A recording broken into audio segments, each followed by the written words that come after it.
नमस्कार दोस्तों, आज के हमारे इस वीडियो में हम आपके लिए भगवान भोलेनाथ की और शनिदेव जी की एक रोचक कहानी लेकर आए हैं।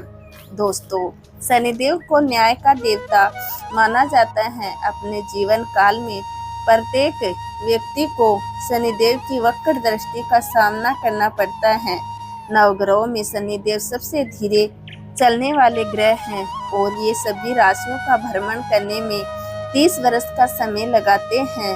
मनुष्य, देवता, दानव, ऋषि मुनि सबको इनकी वक्र दृष्टि का सामना करना पड़ता है। यहाँ तक कि एक बार भगवान शंकर को भी इनकी वक्र दृष्टि का सामना करना पड़ा। एक कथा के अनुसार एक बार शनिदेव भगवान शंकर के घर कैलाश पर्वत पहुँचे और शनिदेव ने भोलेनाथ को प्रणाम किया। भोले शंकर बोले, बोलो शनि, कैसे आना हुआ? तब शनिदेव बोले, प्रभु, समय के चक्र के अनुसार कल मेरी वक्र दृष्टि आप पर पड़ने वाली है, अर्थात कल मैं आपकी राशि में भ्रमण करूंगा। शनिदेव की बात सुन भोलेनाथ हैरान हुए और पूछा, शनि, तुम कब तक मेरी राशि पर रहोगे? तब शनिदेव बोले, प्रभु, स्वपहर तक मेरी दृष्टि आप पर होगी। ऐसा कहकर शनिदेव भोलेनाथ को प्रणाम करके चले गए। अब महादेव सोचने लगे, मुझे शनि की वक्र दृष्टि से बचना होगा।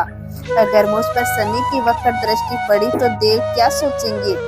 महादेव ने एक योजना बनाई कि कल शनि के आने से पहले ही वो कैलाश छोड़ कर मृत्यु लोक चले जाएंगे और कुछ ऐसा करेंगे कि शनि की वक्र दृष्टि से वो बच जाए।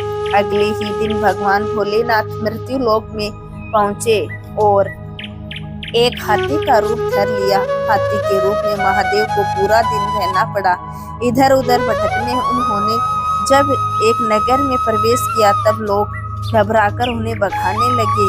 हाथी के रूप में ही उन्हें जल और भोजन ग्रहण करना पड़ा।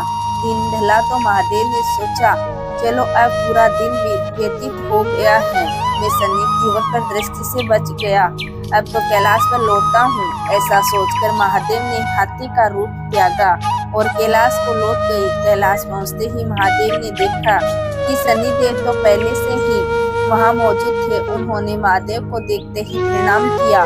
उन्हें देख भोलेनाथ मुस्कुराए और बोले, देखा शनि, मैं तुम्हारी वक्र दृष्टि से बच गया।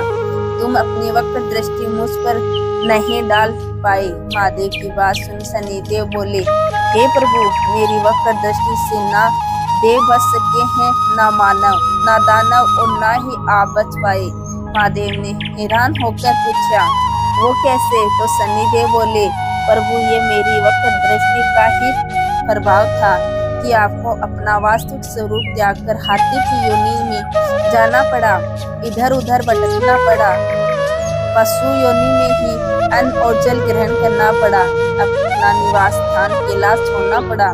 जब मेरी दृष्टि आप पर पड़ी उसी पल आप उसके पात्र बन गए। ये सुन महादेव मुस्कुराए और शनिदेव को गले से लगा लिया और बोले, शनि, तुम सही में मेरे शिष्य कहलाने के योग्य हो।